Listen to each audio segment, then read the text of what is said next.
அப்படியெல்லாம் சொல்லாதடி. எல்லாம் உன்னோட நல்லதுக்காக தானே சொல்றேன். எந்த தடங்களும் சொல்லாம இந்த கல்யாணத்தை நீ பண்ணிக்கணும், சரியா? முடியாதுமா. என்னால நீங்க யாரு என்ன சொன்னாலும் சரி, நான் இந்த கல்யாணத்துக்கு ஒத்துக்க மாட்டேன். ஆனந்தி, பிடிவாதம் பிடிக்காத. இவ்ளோ சொல்றேன்ல நானு, என் பேச்ச கேட்க மாட்டியா நீ? நான் இவ்ளோ சொல்றேன்ல, நீ ஏமா என்ன புரிஞ்சுக்க மாட்டே? நீ இல்ல, யாரு வந்து சொன்னாலும் நான் இந்த கல்யாணத்துக்கு ஒத்துக்க மாட்டேன், ஒத்துக்க மாட்டேன், ஒத்துக்க மாட்டேன். சொல்லிக்கிட்டே இருக்கேன்.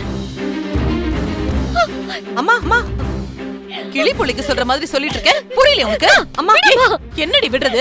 என்னத்தை விடுறது? என்னம்மா நீ? கையல், என்ன கையல்? விடு கையல். நானும் குழந்தைக்கு சொல்ற மாதிரி எடுத்து சொல்லிட்டு இருக்கேன். கேக்குறாள பாரு அவ. எவ்வளவு திமிரு அவளுக்கு. ஐயோ அம்மா, நீ முதல்ல இங்க இருந்து போ. விடு கையல். அவ எப்படி சம்மதிக்க மாட்டான்னு நானும் பாக்குறேன். ஐயோ அம்மா, என்னம்மா முட்டாள்தனமா பண்ணிட்டு இருக்க? நான் முட்டாள்தனமா பண்ணல கையல், இவதான் நம்மள முட்டாளாக்கிட்டு இருக்கா. இத பாரு, எது நடந்தாலும் இந்த கல்யாணம் நடந்தே ஆகணும். இப்படி அழுது அடம் புடிச்சு நீ சாதிச்சிடலான்னு மட்டும் நினைச்சிராத. சம்மதிக்கல ஒண்ணு. நீ தயவு செஞ்சு போ. இல்ல விடு கையில, நான் சம்மதிக்க வைக்கிறேன். எனக்கு தெரியும். நீ போ, நான் எப்படி அவ சம்மதிக்காம போவா? அம்மா நீ போ. அவளுக்கு ஆனந்தி, ஆனந்தி அழாத. ஆனந்தி, ஆனந்தி, ஆனந்தி, ஏய் இங்க பாரு. ஆனந்தி, இங்க பாரு. அம்மா பேசுறத நினைச்சு கஷ்டப்படாத. ஏய், அம்மா கிட்ட நான் பேசிக்கிறேன், நீ அழாத.